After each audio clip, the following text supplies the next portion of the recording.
Hello there, everybody. Just a little post-game report, some things to just help guide us all as we're studying, immersing ourselves in the book of Acts this week.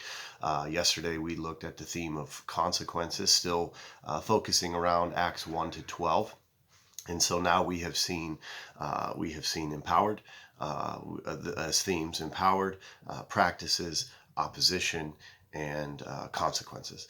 Yesterday we looked at 3 case studies, and so I encourage you this week to spend a little more time in those. Or if you haven't yet, check out the sermon, and even if you don't do that, check out those case studies of the disciples replacing Judas in Acts chapter 1, of Ananias and Sapphira in Acts chapter 5, and Simon the magician in Acts chapter 8. Take a look at those as case studies and notice that theme of heart. And as we study and look at the case studies of the consequences of sin, and again, make no mistake about it, sin has consequences, and it never affects just one person. There are ripple effects to that, and it has consequences for our own lives, for the lives of those around us, um, and just damaging ripple effects. So as we look at the consequences of sin, in those 3 case studies, for instance, we certainly want to note things about the lessons learned there, about the challenges for us as a church, about the impact of sin, certainly on the individuals, the community, but on the church and the church community as a whole. And lastly, and certainly one of the most important aspects that we don't want to lose sight of is when we begin to then look at ourselves in the mirror. What are the consequences of sin in our lives today, or the decisions that you and I are making? And notice that theme of heart again.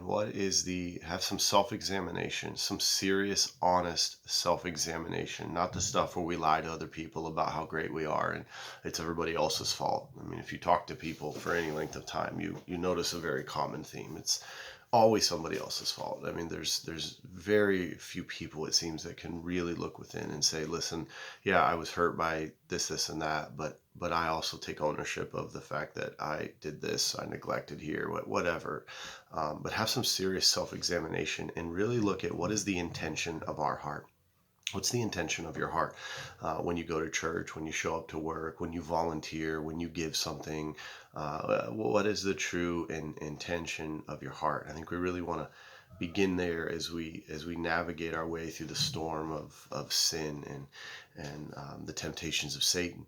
And so, really take some time this week to study those deeper, and again, keep reading and stay focused on Acts 1 to 12 right now. And as I said Sunday, maybe in both services, I've already read Acts 1 to 12, read it again. Well, I did read it again. Just keep reading it, and praying over it, taking notes, highlighting, spending some really slow time just walking through it. At least by the week's end this week. So if you want to prepare a little bit for this Sunday, our focus will be on the final theme.